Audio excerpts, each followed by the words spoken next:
Welcome to Speaking of Strong Style, where we discuss the events, the news, and the issues surrounding New Japan Pro Wrestling. I am Stephen Conway. With me, as always, is Jeremy Finestone. We are contributors to the Fight Game Media Network.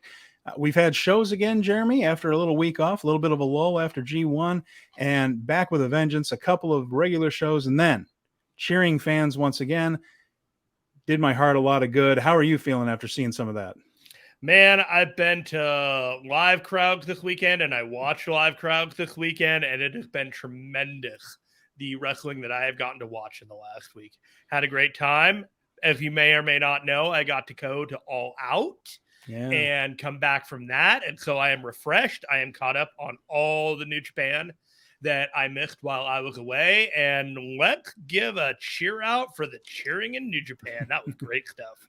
Felt really good to hear. And I know that after a dull kind of run-of-the-mill boring AEW weekend that it turned out to be, that you were very ready for some New Japan news and that's coming out of that. So who knows what the ripple effects of that past weekend will be. We'll see. There might be some people that are affiliated with New Japan in the past who may be a little more free than we thought. Who knows?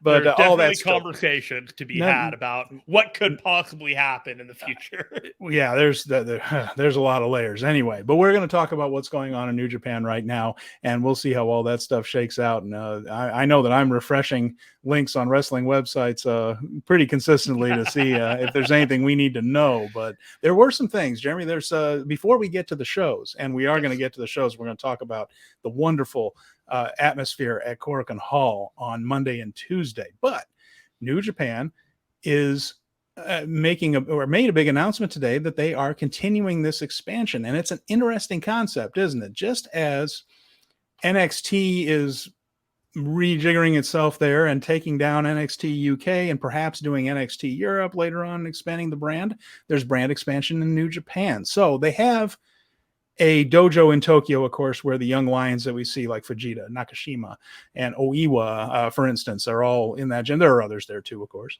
And then they have a gym in Los Angeles, and that's the LA Dojo run by Katsuyori Shibata. And they have a show, New Japan Strong. And in the coming years, they will be running more shows here in the United States. We've talked about that. And a lot of the wrestlers from that are going to come from that dojo, be part of that dojo, also with the main New Japan roster. Well, they are continuing that concept in Oceania. And what we're going to see is something called NJPW. I want to make sure I get this right. Tamashii. NJPW Tamashii. And this is a branch of New Japan that's going to be running shows in New Zealand, Australia, and elsewhere in the Pacific. And what they talked about was using Bad Luck Fale's dojo in Auckland as the base for that. So similar to Shibata in LA and New Japan Strong, this New Japan Tamashii will be affiliated with Tox Fale's Auckland dojo. And after watching Lion's Pride, which is a wonderful series, a documentary series on New Japan World about that dojo, about Fale, about his students, I'm very interested to see how this turns out. Jeremy, what do you think of this concept of putting dojos around the globe and expanding the New Japan brand? As long as it's not too big, too fast, too ready to fail, I am all about expanding the New Japan brand worldwide. I really like the idea of taking this Australasia talent, as they like to call it, which is this trifecta of areas that are able to just bring world-class caliber wrestling. Having guys like Kenta there, the Australian talent, TMDK, all those guys. There's a lot of home-based talent that's based out of there. Jay White, the first time he wrestles there under a New Japan brand, is going to be a massively big event. It's comparable to Will Ospreay being in the UK. Yeah, Robbie Eagles. You know, he is going to thrive in this kind of thing. With the pandemic turning into the endemic and having an opportunity for cheering and all these things, this seems like the right time to strike and create a foothold in a region that other territories haven't really done. So I think this is a canny move. I think that if they plan it right and have the infrastructure that seems that they already have, that this could be a very popular and worthwhile move for the company in the future. I think they've been smart in LA with the New Japan dojo there as far as not overextending that brand. I think they run appropriate size buildings so far. Mm-hmm. I think they have run the appropriate number of shows. They're going to bring that up a little bit, and they're going to be bringing in Stardom talent to have a couple of matches on there. That'll be pretty terrific, and bring in the female element, of course. Japan wrestling system with women having their own companies is a little different than here. We'll see if the Stardom people have anything to do with the Tamashii part. That's still to be explained, but I'm curious to see if they do the same thing in Australia and New Zealand, where they don't go too crazy and they run small buildings at first and give these guys some ring time and have them work with established workers that come in as guests. I think it could definitely be a positive. If they try to push too hard, then this could end up being a big money suck, and it could end up being pulled away. But again, I think that the baby steps they've taken with Strong, doing these tapings, occasional shows once in a while outside of that system, and bringing in guys like, Hiromu Takahashi and Desperado in for a week and doing some tapings, doing some shows, and then going back. I like that cautious approach. If they do that in Australia and New Zealand, like you said, a lot of talent over there, and a lot of really good people have come from there. So this could bear a lot of fruit. And again, Fale's dojo, it's just a way to get trainees ring time that I don't think they would normally touch. Yeah, instinctually, it seems like they'd pound the rock hard in the region and just like stack the first few cards. And I think that's probably going to do well either way. Yeah. The important thing is that you maintain a quality of New Japan talent consistently there when you get comfortable in the region. It's the 8th show, it's the 10th show, it's the 14th show. Absolutely. Are they going to have that level of caliber and interest that sustains the brand in the region? That's one of the stigmas with New Japan Strong in some ways, is that yes, it's part of the New Japan brand, but there are people that look at it as a lesser of the actual brand, and not at the same level as watching a New Japan show within the New Japan brand. If you have the Tamashii brand above the New Japan, and then it presents a show, there is a concern that if you delineate them enough to make it feel like it's something different from the New Japan proper, it could run into trouble. That has happened before, and there are perceptions like that. But I also believe that the company is cognizant of this and can navigate that kind of perception as well. That's interesting. And I don't mean to put you on the spot with this one, but are you just personally surprised that Strong is still going and in its own way thriving? I mean, they don't really have trouble drawing crowds for their tapings anyway. It does seem like there is a following to this, that people are interested in seeing the shows. And you had people like Robbie Lawler and Jonah come off of Strong. It's hard to say that he came through Strong because he had quite a career before all that, but there were people that wrestled on Strong and then have done well on the main roster of New Japan. Are you surprised that Strong has where is Strong now compared to where you thought it would be? I think it's above where I thought it would be, but not by much. And let me give you an idea of what I kind of think here. So I think Strong is a smart program because they tape a full show and then split into 3-hour-long shows and divvy out the content that way. I think that the star power that Strong started with some Moxley a little bit, we had Jay White there. Tom Lawler wasn't really a star when he was on there, and then he elevated himself. I think there's a gap in that quality of talent right now. We're going to talk about the Strong episode recap later today that I watched, but the biggest star on the show was Eddie Kingston, and he wrestled an Impact veteran, Jake something.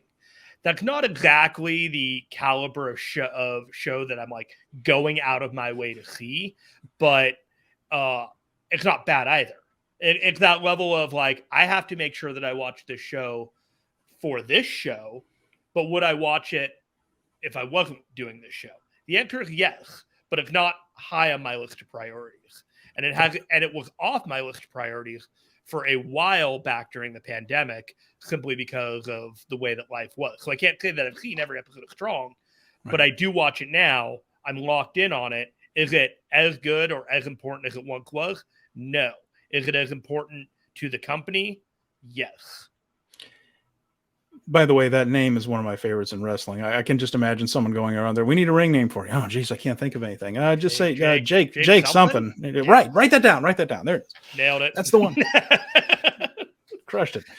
So anyway, we'll see. Oh, pardon me. We'll see what happens. They've announced a couple of dates. They're coming up in the way out in the future. Hopefully, we can see those shows on New Japan World or somewhere and check it out. So anyway, all that's to come. We don't have any real names other than Fale and his dojo. So as news comes out about November 11th and November 13th. So we have some time. We have some time to gear up for that.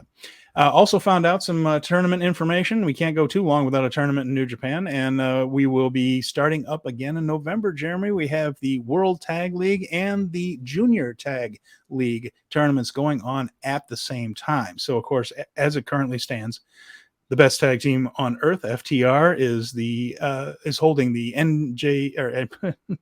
the IWGP tag team titles, and Francesco Akira and TJP are holding the junior heavyweight tag team titles. They will be involved in this tournament, the Tag League tournament, going from November 21st through December 14th. 17 shows of tag team action coming up, Jeremy. It's going to be a lot, but should be some pretty good action in this one. And of course, the main thing, of course, is to set up challengers for Wrestle Kingdom. Let me ask you this. Do you think that either one of those champions will lose the titles before those tournaments? Well, I don't think Akira and TJP will. I don't see Taguchi and Wato beating them, but that could be. I mean, maybe they could. I mean, those tag team titles do tend to bounce around a lot. The one that worries me a little bit is FTR, because it has to do with far more than Ghetto's booking. And it just depends on whether Tony Khan is willing to let them go away for that long, whether there's a lot of factors in politics that are involved in that. I hope so. I would love to see FTR on Wrestle Kingdom going up against the Tekkers or Yoshihashi and Goto in a one-on-one match. There have been these triple threats that have gone on, as we've talked about before. A one-on-one, two great tag teams wrestling for the IWGP tag team titles. That's what I'm hoping to see at Wrestle Kingdom. FTR is the best team in the world, so I'm hoping they're involved in it. And of course, that means that they can't win the tag league, which brings to mind which teams in New Japan go over on them if this all happens. But if you're asking me who might lose their titles, unfortunately, I think it might be FTR, but it would be to politics more than Ghetto's booking. That's interesting. I was looking at the dates on this, and it's possible that FTR could lose, but it's also possible that they're in this tournament because the tournament is on the 21st, right? And Full Gear is on November 19th. So they can do the tournament, maybe miss the first day of tournament play or whatever. Just not have a match that night. Yeah. And then do that kind of thing. That would be a whole new level of synergy between New Japan and AEW if they were to do that. I don't mean to throw any shade towards Lance Archer. I don't mean to throw any shade to Wheeler Yuta. You're right. But FTR being in a tournament as the IWGP champion is a completely different level than having either one of them as a participant in a tournament. And it'll be really interesting to see if plans actually follow through and that's something that happened. I am of the belief that FTR will be at Wrestle Kingdom. Yeah. That is my opinion. And I have theories about where that could go. And I think it's going to be an exciting match that they have. But I don't think I can say much more about it after that. Yeah, I mean, I think it would be very interesting. I mean, I just want to see them more. And as a New Japan fan, I get to see my favorite team in my favorite company. So just from a selfish fan standpoint, I would love to see something like that. And but they haven't announced any of the teams for either tournament. No. You can put together who some of them are going to be, just because some of them will be the regular teams. Of course, we expect Dangerous Tekkers. We expect Kana and Cobb. Yeah, exactly. Those guys will probably get Goto and Yoshihashi almost for certain. I'm sure Bullet Club will put a team or 2 or 3 in there. I would imagine Chase Owens and Fale if he's doing the whole thing. Of course, Fale, who knows if he's doing the Tamashii thing, but I think a really interesting team would be Hiromu and Shingo. I would love something like that. Yeah. And we'll see who ELP is now teaming with. Yeah. And excuse me, as I'm about to lose my voice here. It's okay. I got you. So as we're talking about this and we're trying to figure out all these possible things that are happening in the future, it really is a fantastic time to speculate about all this stuff. So as we do that, and as Conway catches his breath, we are going to start getting ready for the recaps of all the shows that we watched in the Burning Spirit tags that came in this week. There you go. And I think I'm back. The Burning Spirit Tour began again on September 2nd. This began at Yokohama. A lot of these matches, Jeremy, we're at that stage here where we're setting up for future title matches and feud matches, stipulation matches. Things like King of Pro Wrestling title, the U.S. title, things like that. But we're seeing a lot of those multi-person tags. That's what the vast majority of these shows are. If there was a singles match, it was one involving a young lion first on the card. But it's all these little simmering feuds so that people can kind of run into each other in the ring, the preview tags, as we call them. And that's really what the first 2 shows were. And before we got to the big Korakuen Hall stuff. So in Yokohama on the 2nd, they had 1,421 fans. And it was a show that had the DKC came in. He's one of the guys now. Unfortunately, Alex Colgan was supposed to be on this tour, and he was injured. But the DKC gets the call up here. And we also saw Shane Haste come in for the first time with TMDK. Looking pretty good, by the way, so far. I think he's done a fine job. That group, boy, they just keep between Bad Dude Tito, Jonah, and Shane Haste. They've really got something with those guys. Something special for sure. Hikuleo back in Japan after a long absence right there. Of course, he's been wrestling on Strong, and he's back with Bullet Club. And we got Gideon Gray, and we're going to talk about Gideon. He's there with the United Empire. And I think it just kind of occurred to everybody, is there aren't too many people that can really do jobs effectively in United Empire. I got it. Give me the phone. So we have a guy that can do jobs. We definitely have the Gato of United Empire with Gideon Gray. So some new names, some people that aren't necessarily new, but we haven't seen in a while. We're starting to see Kanemaru and some of the juniors really who were off during G1. So good to see some faces. And before we get to just the results, just what are your overall thoughts on the lineups for these shows? I definitely felt like the first two shows were like we're in first gear. We're just driving, we're climbing up the hill, and we're just getting the engine warmed up. And then we went to second and third gear within the second 2 shows matches with the cheering. I wasn't sure what I was thinking about these shows until I saw Gideon Gray. Gideon Gray changed everything for me. Right. And I want to, Steven, I consider myself somewhat clued in pro wrestling. We're ready for him. We're ready for Gideon. I tend to know who some of these wrestlers are at a certain level. Yeah. And maybe like a week, 2 weeks ago, I see Will Ospreay on social media and said, we're bringing in a new member. And I'm like, oh, this is interesting. Yeah. United Empire is usually bringing in some pretty credible talents. And we're talking Aussie Open, Jeff Cobb, Great O'Con. Let's see what we're going to speculate here. Let's find out what kind of stuff that we're working with here.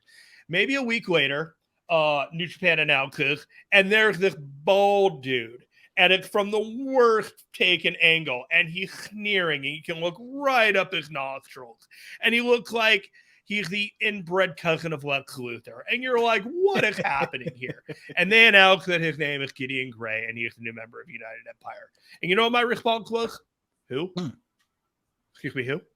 And I didn't watch it, but then I had to catch up to it, and I saw tweets, and I saw the social media about his debut. And, they really sold it in the social media that this guy was quite the talent and quite the acquisition for United Empire. And then I watched his first match. Yeah. And literally within a minute, Kevin Kelly called him a money mark. And he explained exactly what this guy was. And he's wearing a tweed jacket. And while wrestling, by the way. I mean, Ikemen Jiro style. Yeah. Ikemen Jiro. Wow. Jacket time in the heat. Jacket time. Woo. I don't know what it is about him, but I find him utterly charming. I love it. Well, I did not hear Kevin Kelly's broadcast of that first night in Yokohama because I watched the Japanese broadcast like the morning of. His contempt was strong. Yeah, I bet. He sold it.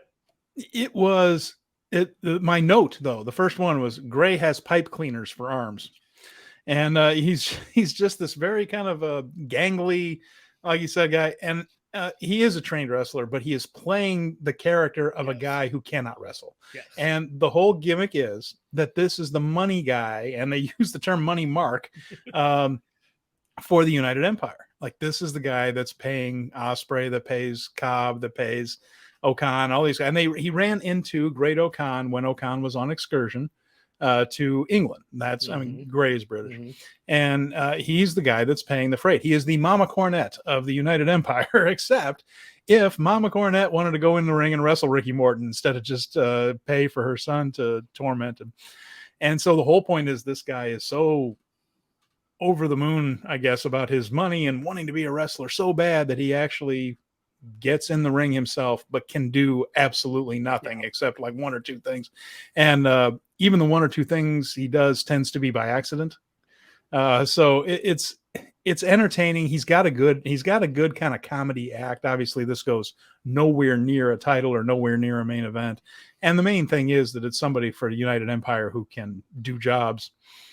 Because they try to protect those guys really, and for the most part, but that's the gimmick of they have the money mark of the United Empire, the guy that really should just be paying the bills and paying for the, like he said, this guy should pay for meals, he should pay for their hotels, but he doesn't need to be in the ring, and that's the character Gideon Gray plays. Also, probably, I'm not sure about this, I'd have to look it up. Perhaps the first wrestling character ever named after a character from the Disney movie Zootopia. So wow, that's a deep cut. That is a deep cut. I don't know. I can't think of another one. Someone's probably going to tweet me. I am amused by Gideon Gray. I like the concept of Gideon Gray. I think that element is smart to protect United Empire, and have the money guy be the one that doesn't care if they lose the purse that night. Whatever. I will say, I do not want too many matches where he just gives up instead of takes a finisher. Well, yeah, we're going to get to that. And I absolutely agree with you on that. Yes. I think that was actually a rare mistake from New Japan as far as booking goes. And we are going to get to that. That was part of the Cork and Hall shows, but a very good call and something that I think is important that I hope does not continue. Yes. So we saw that. We saw him. Let's see.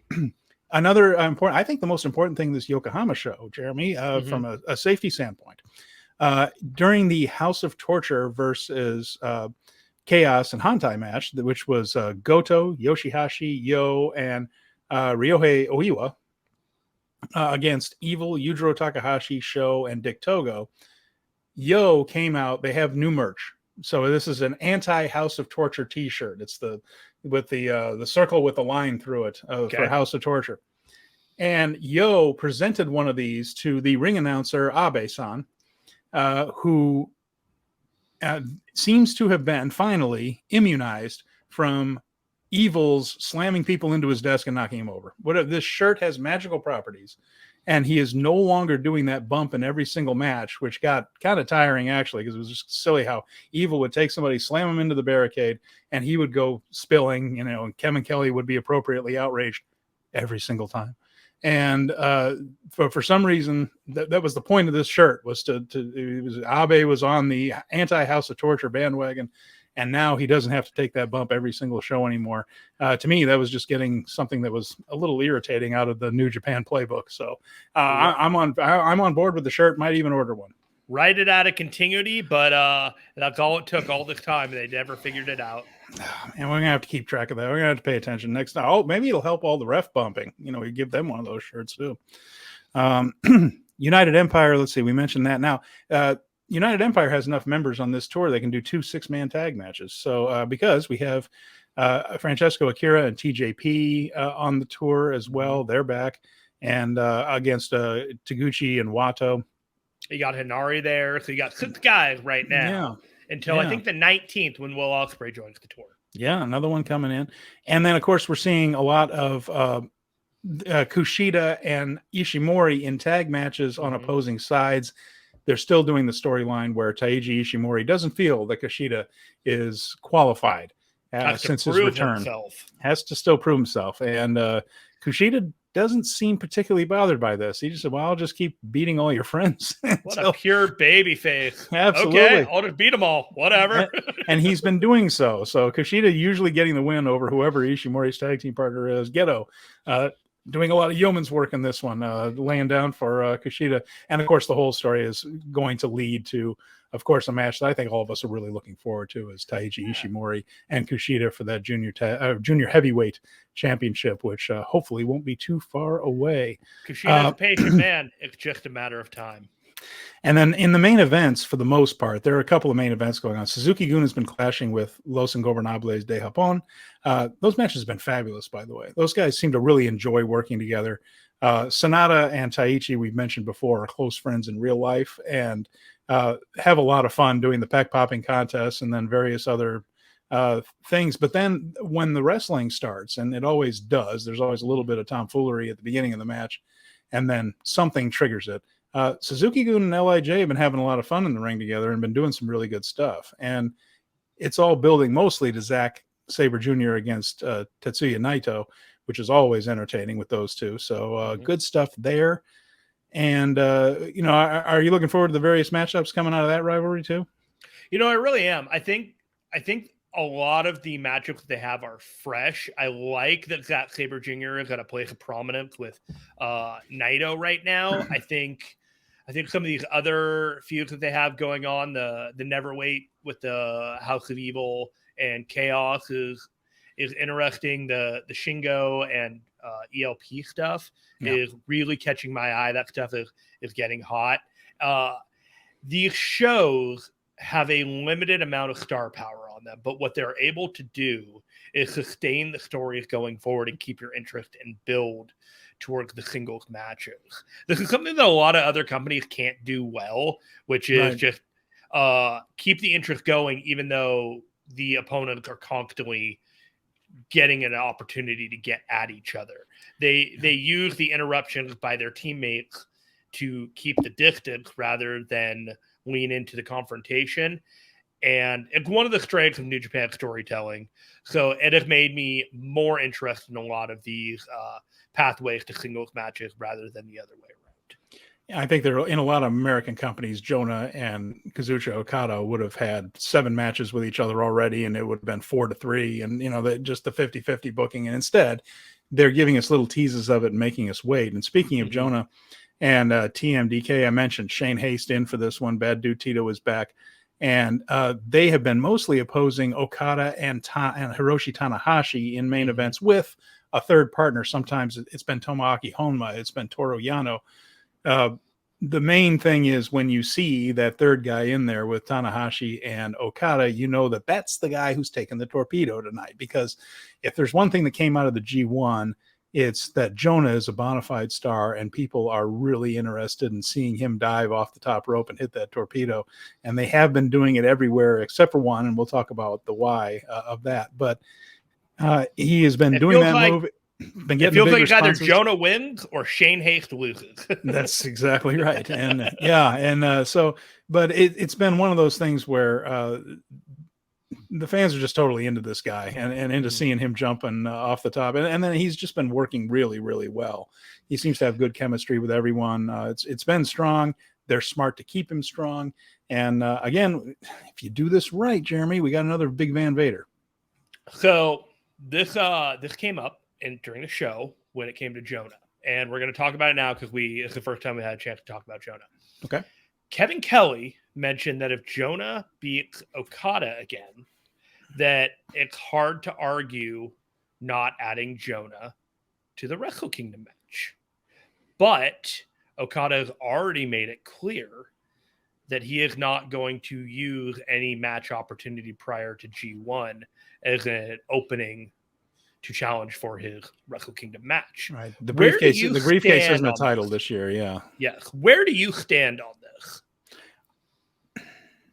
I think Okada versus Jay White one-on-one is a more interesting match than a three-way with those three guys, especially when you can have Jonah beat Okada, be frustrated that he's not in the Wrestle Kingdom match, have him get a big win over someone at Kingdom, and then have him come out and challenge Okada directly afterwards, or come out and smear him, beat the hell out of Okada and do the torpedo on him, kersplat, leave him laying if you want to. Okada's done plenty of Wrestle Kingdom speeches with the streamers and his music playing. Have him carried out once, that would, I think you have a unique opportunity, or unusual opportunity with Jonah here. And I think putting him in a three-way where he might not figure into the decision, or if he does, he might not pin the champion, wishy-washy stuff, I would rather not. Let's just do one-on-one matches and make him a big main event star.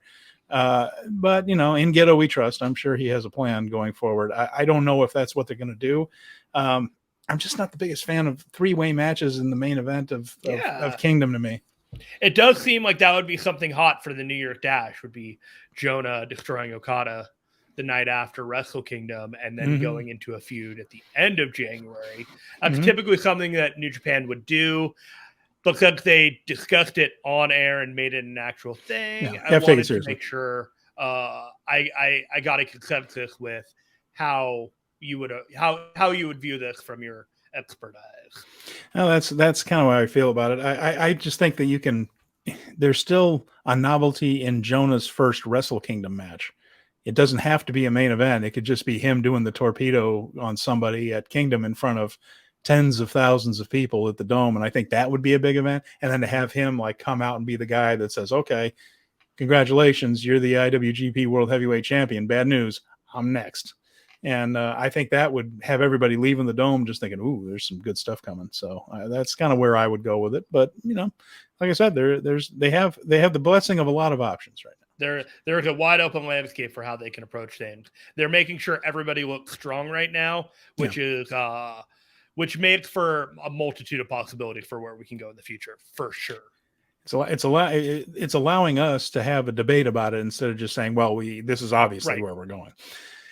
Well, all that was fine and good. We went to Nagoya and they had another match with a bunch of multi-man tags. And then we got to Monday at Korakuen Hall, and I set my alarm early so that I could get up and watch this one. And I was not disappointed. 700 people in Korakuen Hall, but for once the attendance was not the point, because they did not just do one segregated section. The entire building was socially distanced. They only sold every other seat, and the fans were allowed to cheer for the first time in 2.5 long years.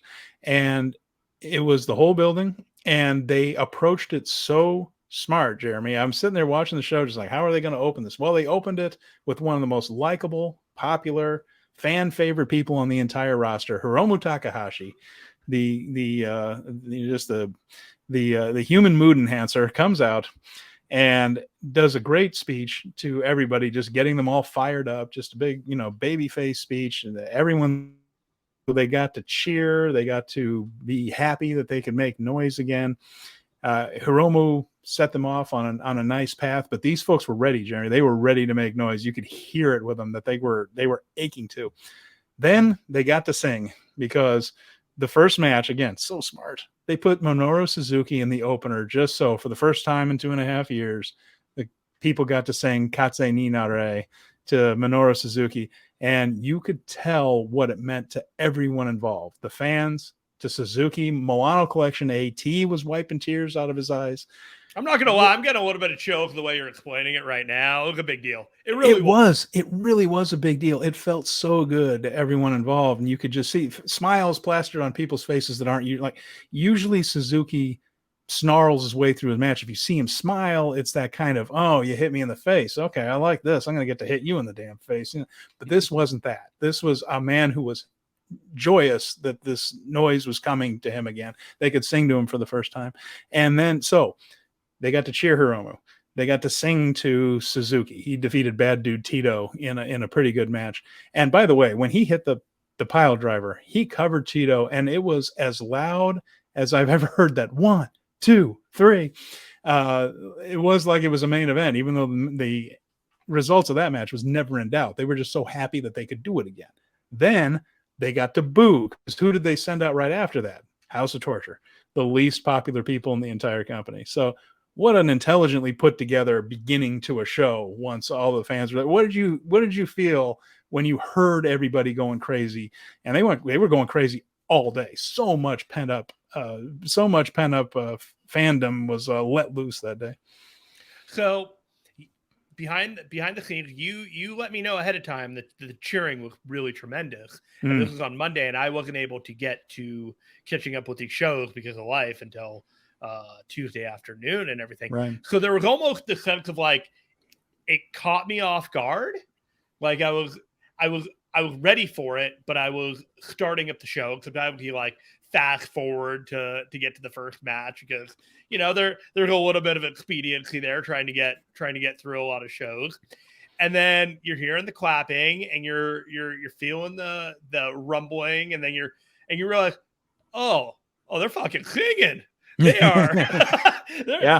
They're building to the Kaga Nina Ray. Oh, yeah. There it is. And you just kind of think, and then like you're feeling it, and you're just taking in Kevin Kelly talking about it, and it's like, no, they're really back. Like, this isn't going to be the next show again. Like, we're always talking about it, a couple shows upcoming from now. It's finally here. The cheering is back. It is real. I watched grown wrestlers who have been doing this for 2.5 years openly weeping in the ring as they're just like feeling the chant. You're seeing people who quite possibly were never in a New Japan ring in Japan wrestle with cheers for the first time. A couple of them did. Yeah, that's absolutely. That's they're like, I think Great O'Khan has never been in a ring where cheering has been allowed in Japan. Like, he's been in others, but he debuted during the pandemic. So did he? Okay. You know what I mean? Like, the show was incredibly excited when they did the cheering. They were verbalizing how it felt like there was a different gear to him now that he was engaged with the cheering, and all of his moveset felt energized by that. So there were Master Watto maybe was another one that debuted during the pandemic. So there were a couple. I'd have to look that up. I don't recall. I would too, but like there's a couple of them that I'm just like, I think that's right. But no, it feels like we turned a corner, and we won't have to go back to this for a very, very long time, if at all, because I think we've all learned how to do this better. I hope so. And like you said, more than one guy was tearing up. I mean, certainly Tanahashi kind of wears his emotions on his sleeve in that sense anyway. But I think Taichi was like weeping on the ropes, hanging out next to Kanata. Naito was taking it all in when he got his first walkout. Probably the biggest pop of the night was for Naito, by the way. They lost their mind for Naito. They absolutely lost. I was like, well, I can't say Naito ain't over. No, it's funny how that you kind of wonder sometimes. I didn't wonder about Naito, but I mean, some of the other guys on the show is just like, what kind of ovation? And we're going to get to that in a second, because night 2 opened, and I'll just go right to it. Night 2 opened with Suzuki again, so that they could sing, and they sent Hiromu out again for those folks at Korakuen Hall. So they had already cheered.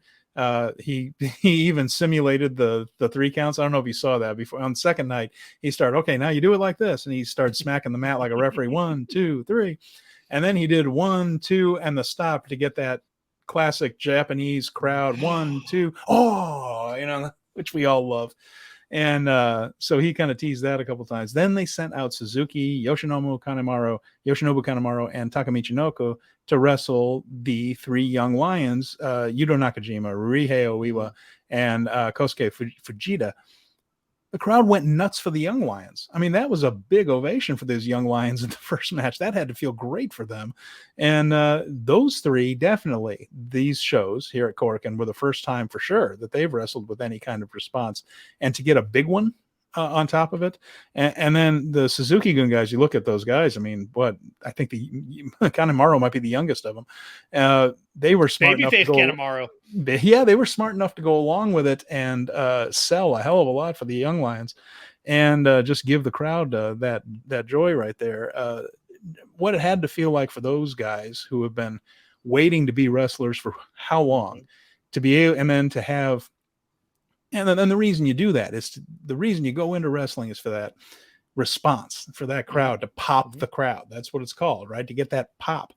There weren't pops allowed. There was applause allowed for a long time. These guys finally got to hear what a pop was, and it had to be a great day for them. And I mean, a couple of them wrestled on the first night and things, but here's the young lion match, and for the people to go crazy for it had to feel fantastic for them. Do you think that they are going to graduate from that young lion gear anytime soon? I know we talked about the New Japan 2.0 kind of thing where they were going to move on from that. And I know that they've done a few things here and there, but what rate do you think that they're going to still be? Like, are they still going to be in black trunks by Wrestle Kingdom? I don't know. I mean, I kind of feel like with Kingdom, they probably still will be. I don't see them having plans for these guys just because we're into September. We kind of know where a lot of the title situations are going. Not that these guys are going to be right into title situations, but I feel like Gato has a lot of the Wrestle Kingdom card at least telegraphed a little bit. So I feel like they probably will be, but if they are going to move these guys along, then I think probably in 2023, we'll be seeing some different things out of them. They're already growing their own individual hairstyles for sure. Nakajima's got the afro going. We've got Fujita looking pretty cool and looking pretty big. He's definitely a heavyweight, isn't he? And again, their batting average is insane. I mean, if these guys hit the ring in that black gear with shaved heads in New Japan, they're probably really good, and they just don't have any duds. And I'm sure that people go through the system and don't quite make it there, but boy, if you see them on a New Japan card, they're pretty good. All three of these guys have real potential. The caliber of the talent of a young lion is unmatched compared to the training of anyone else in the world. You got to be hard to get through it, but if you get through it, you're good. I'm hoping that we see, of course, Shota Umino. I'm really fired up about seeing him back because, I mean, very few people have his kind of babyface charisma. I mean, I really think he could be special. And we still have Uemura. We still have Ren Narita. I mean, all those guys have been fabulous. And I think 2023, we could see them come back home and see some good stuff from them. So, let's see. Yeah. So second night, the crowd was still hot. It's probably a different 700 people than the first night. Maybe some crossover, but a lot of new people. And we had a new wrinkle to the House of Torture and Chaos feud. Of course, before the famous thing where they all got locked into a dog cage, they got thrown in and trapped, and fans were invited to come and take pictures with the heels there at the dog cage. Well, this time they brought a dog house out to the ring. However, didn't go very well. Goto ended up getting tossed into the dog cage. He got his staff broken in half. They're really working hard to build this back up because we have seen this match a couple of times, Jeremy. It needed a little extra juice. They're trying to give it to us, but it sounds like someone's going to... This was the feud before the G1, and we have returned to it after the G1. This essentially feels like they're trying to reheat up the House of Torture after using them as the serving dish for every other team who wins in the G1. So it's not original. It doesn't really feel creative.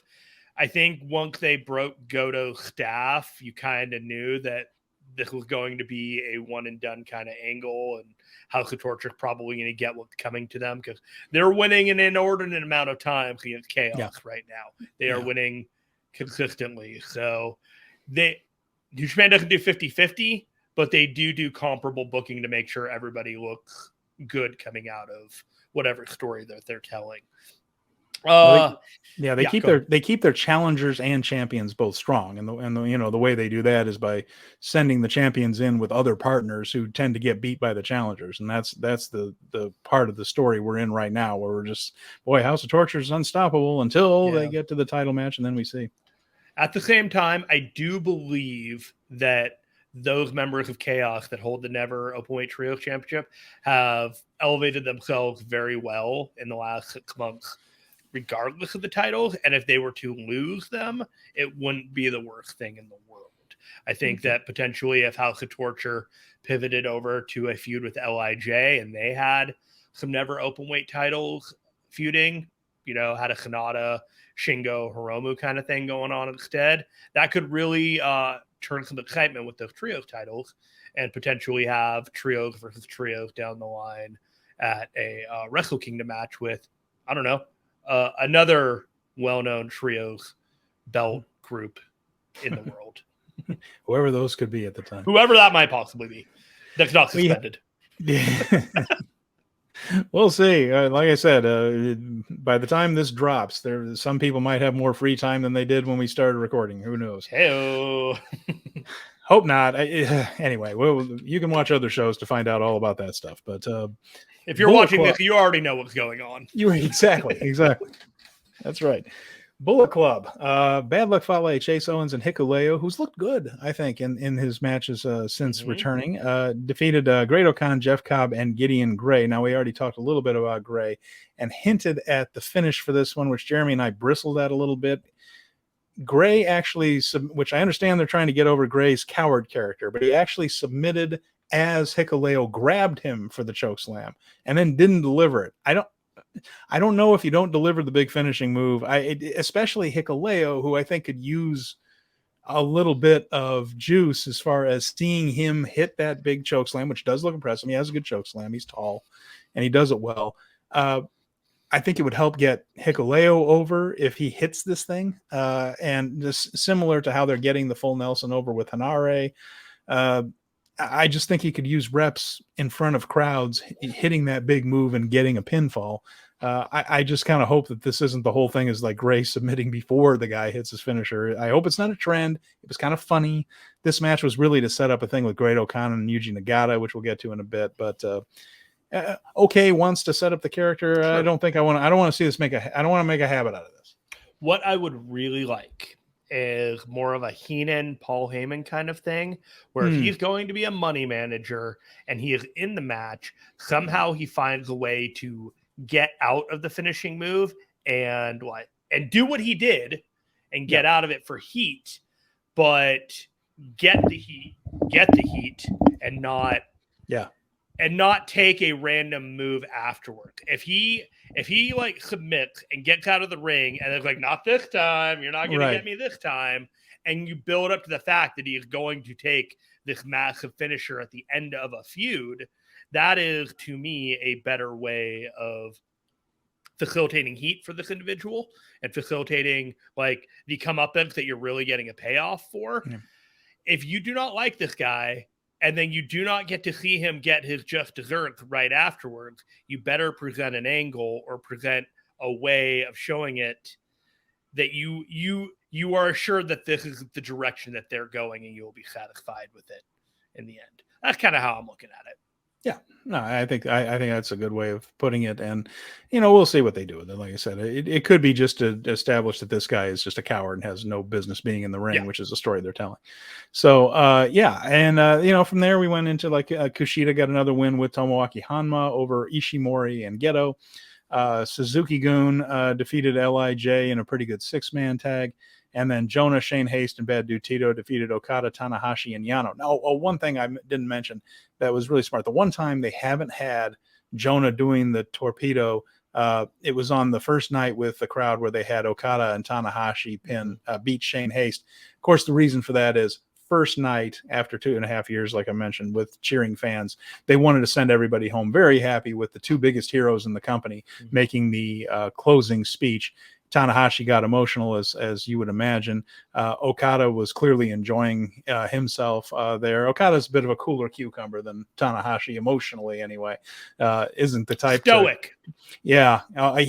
that's why I think it had so much impact, that one Wrestle Kingdom, when he lost Tanahashi and cried going back up the aisle, the loser's aisle, the side aisle there at Tokyo Dome, because you could just see that, oh, this means everything to this dude. Okay. So he's judicious with that. But nevertheless, he was both of the guys were clearly very happy, and the fans really enjoyed saying goodbye to them. And then Tanahashi went and cried again in the interview area afterwards. It was people were just very, very, very emotional coming out of that. Wanted to mention very briefly, and then we're going to move on from the shows, because they had essentially a house show in Mito on the 7th. This one wasn't even on New Japan World, and a bunch of tags. And they, again, small show, only 586 people. Mito's not a big town, so they just had the baby faces go over at the end. It was Honma, Tanahashi, and Okada beating Jonah, Shane Haste, and Tito. I'd imagine that was another job for Shane Haste. But little finish there. The only show this week, Jeremy, we only have one. It's Sunday in Chiba. It is the anniversary of Yuji Nagata, his 30th anniversary. He is he puts together this show every year in Chiba, his home, which is not too far outside of Tokyo there. The Chiba Lotte Marines, the big baseball team there, one of my favorite team names. His 30th anniversary show, the match is against Great Khan. They did a small angle at the last Korakuen Hall thing where Khan was roughing up some of the young lions. Nagata was on commentary and popped he was up having and none of that. Ran him off, by God. None of that's that. A bridge too far right there. So that'll be the main event of that show. Other than that Chiba show is again more preview tags, but that'll be coming up on September 11th, so Sunday in Chiba, and that is the only New Japan show this coming week. Excellent. Well, do you want to do the strong results, or do you want to do the history lesson next? Let's go to strong, and then we'll do history. I'll let you handle the strong. Great. So we had a high alert episode of New Japan Strong. I'm going to give Justin Nipper some credit to give me the background details of the show that I watched. He is the writer and contributor for the F4W Online website. So we had I think 5 matches on this show, 4 matches. John Schuyler defeated Lucky Ali. This was an opening match. I don't think either one of these guys are people that anyone is going to know, but it was an athletic, lightweight match. You would enjoy it. The next one was Eddie Kingston versus Jake Something. This was probably the match of the night. Eddie Kingston, this was his second match of the weekend, as he had another match with Tomohiro Ishii on Sunday night at the pre-show at the 0 hour. Another fantastic show. I actually have the backdrop of that match as my background today. Eddie Kingston delivers in every match that he is at. If he is on a show with 300 people, he is working as hard as a show in which 10,000 people are there. And this match was no different. These two were working hard. He was killing himself. He ended up knocking him with the Jake Something with backdrop driver, and they hit him with a spinning back fist for the win. You could see he was hurting. It was painful. The referee wasn't able to pull up one of his arms, so he went to the other side to put up the other arm. Eddie Kingston is the man when it comes to these shows. I would highly recommend going out of your way to see this one. And then we had the New Japan Strong Openweight champion Fred Rosser defeating Fred Yehai. Fred Yehai is a very talented wrestler. He does not stand out, though. He is not one of those wrestlers that you are able to pick out from a group and say, you know what, this guy is the guy of the future. He is one of many who are up and coming, but has a need to stand out in a different way than everyone else. This match was fine, competent, well booked, everything, but I wasn't engaged. I never really felt that Fred Rosser was in danger of losing his match to Fred Yehai. And even though it was a flash pin that he barely snuck out in the end, it just didn't feel at that level. And that's something that I've kind of been worried about with Fred Rosser as the strong champion, where he was a guy who won the belt, that the journey was more important than winning. So once he's won, it's like, where do you go with there? What's next for Fred Rosser? And that's something that I feel like he's kind of flailing right now in terms of his ability as the strong champion. That's not to say that can't get turned around, but there's definitely a sense of the journey to win that title felt way more important than the time he spent defending it. And do you feel that Rosser is on the same path that Robbie Lawler is to one day be in the G1, or is he still a little bit behind that? Tom Lawler? No, I don't. What did I say? Robbie Lawler. That's ruthless, Robbie Lawler. If he were in the G1, I don't think that would. I knew who you were talking. I knew who you meant. With apologies to Filthy Tom Lawler, who did a fantastic job in the G1. I am sorry but yes, is he on the same path as Tom Lawler? I don't believe that he is. I believe that he is going to be the guy, the setup guy for the next big monster heel champion in New Japan Strong. That to me seems like his next spot. Will he end up in actual New Japan proper after all this? Maybe, but I do not believe that he is going to have the level of success that other people have making the same jump. At least I didn't call him Jerry Lawler. Anyway, what was that? Any other matches? Were there any other matches there? No, those were the three. I wrote them down and then I got caught up. The fourth one that I was thinking of was the showdown afterwards after Rosser won. TJP came out. And he is going to be the next challenger. And the backstory is that TJP brought him in to New Japan Strong, and he believes that he can be the guy to take the title from him. That'll be a good match, won't it? Yeah, it will be. I'm not a big fan of TJP as a person, but I can't argue. I can't argue his abilities in the ring are unmatched. Fair enough. So you have some history for us. I do. Wrap up something? We're going to wrap up. It's the final installment of our New Japan tournament history. We've been doing it for weeks. This is the last one. We have seen this tournament evolve, and you can go through past episodes to hear how it went through the 70s and through the 80s. And then we've been kind of talking about the actual G1. It's had several different names and different iterations. The G1 Climax tournament. And we saw the Three Musketeers dominate things for a while, that being Chono, Muto, and Shinya Hashimoto. They've come and gone. Then it was Yuji Nagata, Kojima, and Tenzan, who are now the elder statesmen of New Japan. They were on top for a while. Then we saw the Nakamura, Tanahashi, Toga Makabe kind of a era there when those guys were winning. And of course, Tanahashi is still a factor in these things. Obviously, Nakamura's moved on to WWE. Makabe's kind of worked down the crowd and is heading toward elder statesmen. When we last left off, it was at the end. Goto won his in 2008. We went through 2009. So we're going to go to the 2010s as some of the people that we are familiar with begin to work their way into this tournament and become the G1 that we think of these days. In 2010, it was Satoshi Kojima beating Tanahashi in the finals. Tanahashi won his block over Makabe, Nakanishi, Toriano. Kojima won his over Nakamura. Go Shiozaki from Noah was in the tournament. Carl Anderson, Machine Gun, was in this one, scoring 4 points there, so early in his run. But Kojima beat Tanahashi. He actually became the third person to win both the Champion Carnival from All Japan and a G1 tournament right there. So the two most prestigious tournaments, I'd say, although Noah's N1 tournament does mean a lot too now. Each company kind of has their own that follows a similar format of round robin and then finals.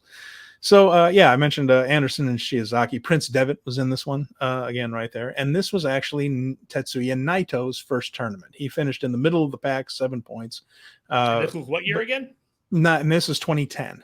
Okay. So very early in his career right there. So, again, following that pattern, right? The stars getting into the tournament, finishing about in the middle of the pack, but getting that first experience in it. And in 2011, we had some interesting names in there. The finals were Shinsuke Nakamura over Tetsuya Naito. This time, Naito, in his second year, went to the finals. He actually tied with Hiroshi Tanahashi in 12 points, but got the tiebreaker.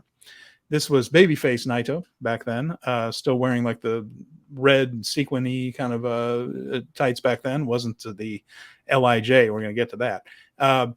Because somebody else was in that tournament that was a key factor in Los Ingobernables. La Sombra actually appeared in that tournament in 2011, now known as Andre El Idolo. But he was in there as part of their working agreement with CMLL, so that was it. And Lance Archer, also in the tournament there. Giant Bernard, who's now one of the main trainers in WWE. With Albert. NXT right there. Yeah, Big Albert. Prince Albert. MVP also in there. So in the pre-Bobby Lashley days, MVP, part of the New Japan. Who's who of G1. who's who. So yeah, that's going to be the 2011. Now 2012 was a seismic year. Here's why I say that. This was Kazuchika Okada's first tournament. He came back from excursion. He won a big match at Wrestle Kingdom that year. He challenged Hiroshi Tanahashi after the main event of Wrestle Kingdom that year. A lot of people kind of snickered at the idea of this guy challenging Tanahashi. Then he beat Tanahashi, won his first IWGP title, lost it back to Tanahashi at Dominion, and then went into the G1 and won it in his first attempt. To say that Gedo strapped a rocket to Okada is an understatement. So in 1 year, he got a Wrestle Kingdom win, his first IWGP championship, and his first G1 win in a matter of, I guess 9 months, wasn't it? So that gives you an idea. And there's a story about Gedo bringing Okada back after he had been Kato in Impact and was losing to everybody on his excursion. And just someone said, oh, you really like him. And Gedo told people he's going to be champion. He's going to be champion. Gedo knew before he even set foot back on Japanese soil that was going to be the guy he went with. And to say that he was right is one of the bigger understatements. So that was a major tournament there, Jeremy. I mean, now we have Okada, and we have Okada coming in right on top. He was the first to win it in his first attempt since Goto in 2008 when he did it there in 2012. So another... special. Like, you have to take that in and just think about, like, how special that is. Yeah. There are a handful of people that have been treated that way in a promotion that they've been in. Brock Lesnar, Okada. That's really the only two that I can think of offhand. Maybe Ronda Rousey. You know, those are literally like the comp when you say, like, this guy came in and win 9 months, won the biggest event in their promotion, and then went on to do amazing things. And there were people that have been pushed hard, but and the one that keeps coming up to me, Hulk Hogan won the title like his first month in the WWF. He'd been the biggest babyface in the world in America. He'd been the biggest babyface in North America for 2 years by then. It was a blind bet. Like, Okada's a blind bet. Yeah, absolutely was. There was no guarantee that was going to work whatsoever. Not a proven track record of drawing, not a proven track record of 5-star matches, however you want to put it. And but Gedo saw it. Gedo absolutely saw it. Totally unprecedented in this day and age. Yeah, and I mentioned La Sombra just as an interesting name to be there, but we're going to get to 2013 when La Sombra, and then someone who was in the 2012 tournament, La Sombra was not in it, but Rush was. Who was another member of the same faction in Mexico that would end up being very important. In 2013, Naito got his first G1 victory. He beat Tanahashi. Now, he had been in the finals. He'd been in the finals. He'd been in one tournament, finished middle of the pack, lost in the finals to Nakamura. Now he gets a win. So his career's on the upswing, right? Looking really good. Kind of. He didn't quite have that babyface connection with the crowd that Tanahashi did. Now, there's no crime in that. Tanahashi has one of the great babyface connections of anybody ever, right? But it wasn't quite clicking. Here's what happened. So Naito got his first win in 2013, won his G1. Great. Okada's the champion. And Chaos were still kind of tweeners at this point. Okada kind of got booed a little bit during this time. He had a manager, Gedo, who didn't cheat, but it was still like somebody that would come in and talk for him back then. He was heel-ish. Fair enough. So this led to Okada versus Naito at Wrestle Kingdom 8. The issue is the other big match was Hiroshi Tanahashi versus Shinsuke Nakamura for the Intercontinental title. They had a fan vote when there was a bit of a revolt. And they voted the Intercontinental title match the main event. So Okada and Naito were the semifinal for the IWGP Championship. Okada, of course, won. Tanahashi won, beat Nakamura for the Intercontinental title. And it led to some thoughts, and it took a while. It didn't happen immediately after that. But they started thinking that maybe we need to retool Tetsuya Naito a little bit. Maybe he just needs a little bit of help. Also, by the way, that was Kota Ibushi's first tournament appearance. And middle of the pack, 8 points. Pattern continues. So let's go into what happened with Naito after that. Sure.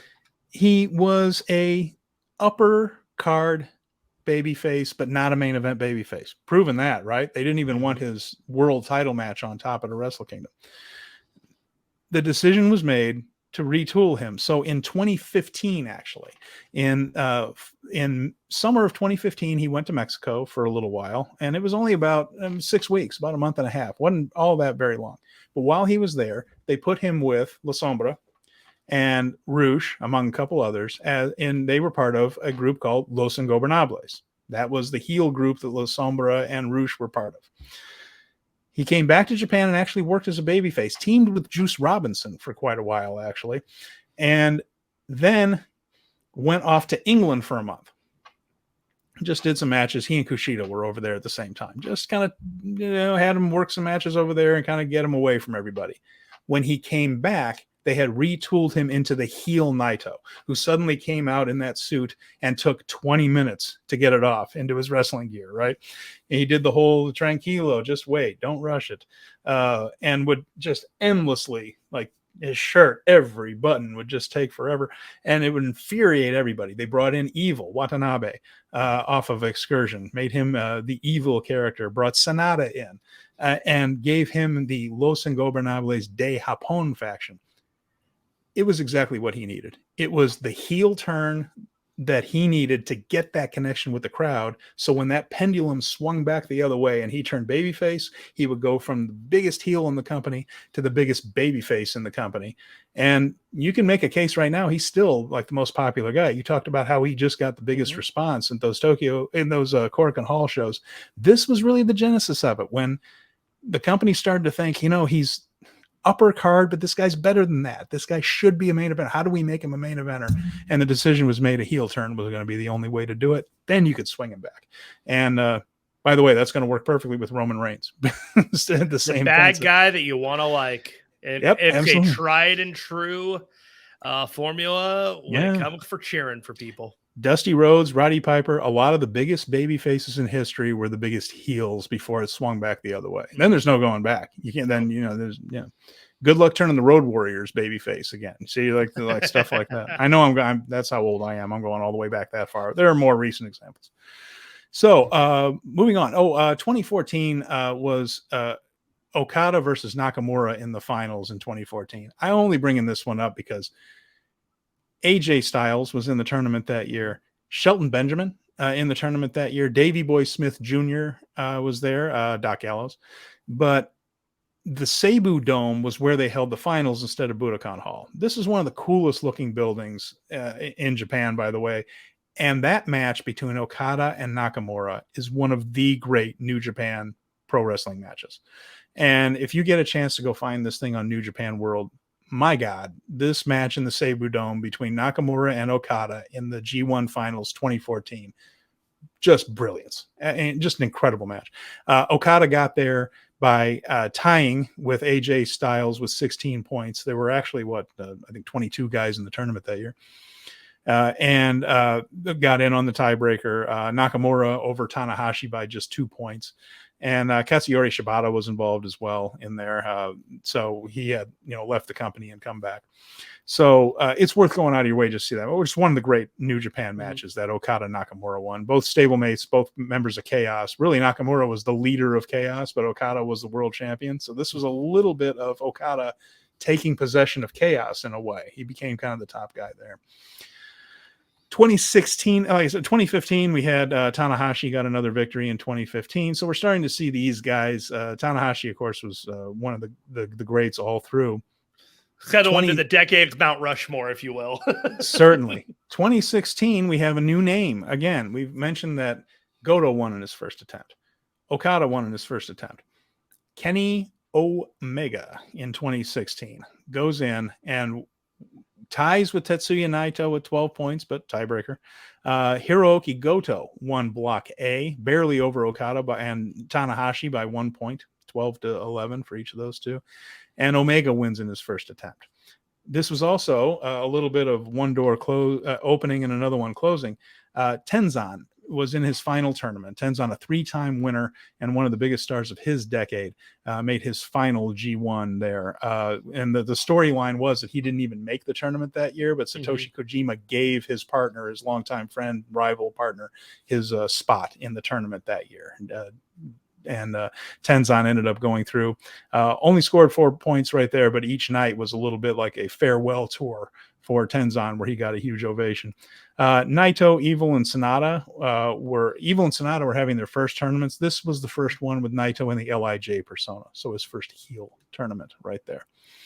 So and then in 2017 we had Naito, now as the heel, now as a top heel star, won in 2017 over Kenny Omega. And then we had the Tanahashi over Ibushi. Now we get into the Kota Ibushi era. We mentioned he started off in the middle of the pack and had a couple of times he missed it because of injury. He didn't always work for New Japan back then. Remember, back then he was kind of a famously a free agent. He would show up on DDT shows. He would show up on I'm forgetting the name of the promotion, but these smaller promotions around. He would show up in big spots for New Japan, but he wasn't under contract then. So that started happening. We started getting into the era of Kota Ibushi. In 2018, he made the finals, lost to Tanahashi when they did the great Tanahashi comeback story, where they did the entire first half of that year as if Tanahashi were done. And then he rallied to win the G1, rallied to beat Kenny Omega in a brilliant match at Wrestle Kingdom, and Hiroshi Tanahashi was back. Ibushi lost in the finals to one of his heroes right there. In 2019 and 2020, Ibushi won the thing.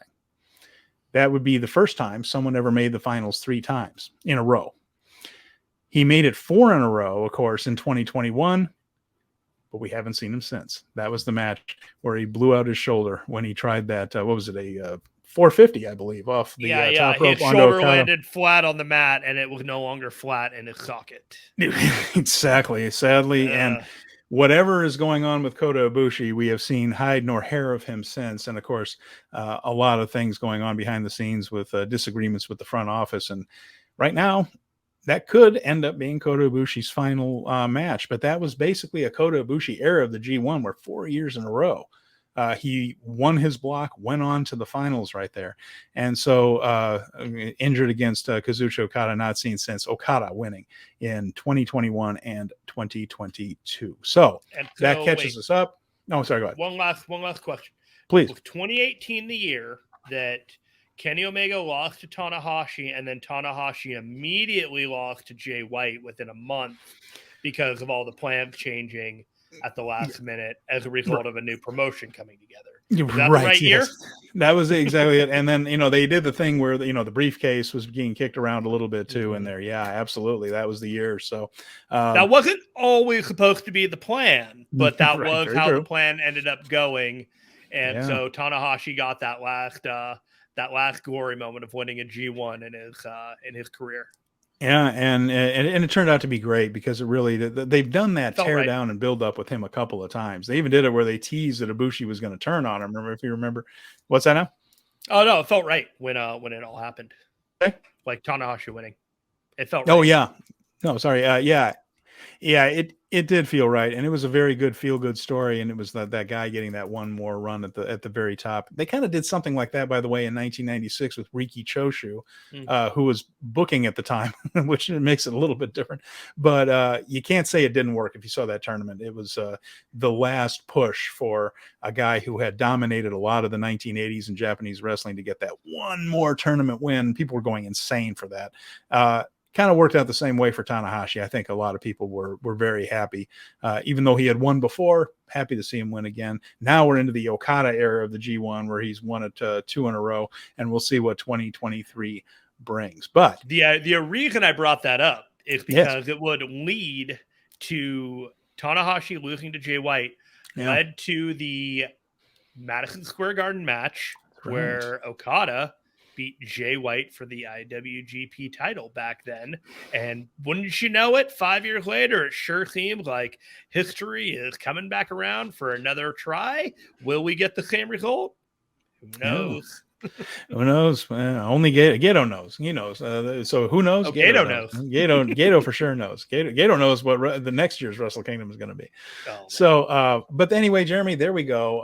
It's been an odyssey for the last 5 weeks or 5 episodes, but we have gotten our way through the New Japan tournament. I think next week, because it's the 30th anniversary of Yuji Nagata in pro wrestling, we're going to take a look at his career.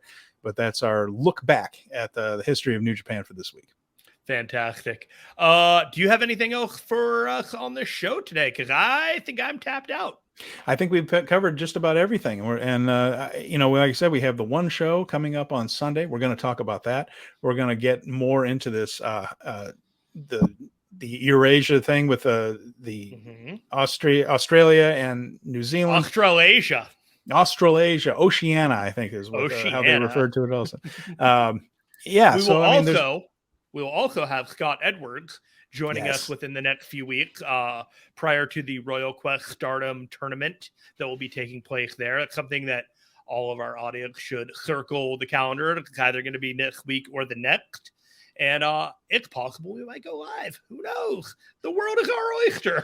You can do anything. You can do anything these days. We're going to try and see what we can do to expand our wings on this show and get more people interested in what we're talking about, because New Japan is the best. So, Jeremy, how can the people find you? You can find me at Jer Finestone on Twitter. If you go to the Fight Game Media channel on YouTube, you can like and subscribe all those videos that I put up for everybody, because we love our videos here at Fight Game Media with all of our shows, the Patreon for $5, the free YouTube, the free podcast feed. Find all that stuff. Just look up Fight Game Media. You can find it on my Twitter. What about your Twitter? Can they find it there? My Twitter, yes, you can find all that there too, at StephenConway88.com. Stephen Conway 88 on the Twitter. RingsideReplay.com is my history website, and I'm working on more entries for that just before, and I'll do it again just after this show. So I'm looking forward to more of that. So with that in mind, for this week, we're going to sign off. I'm Stephen Conway. He's Jeremy Finestone. Thanks for watching Speaking of Strong Style. We'll be back with you soon.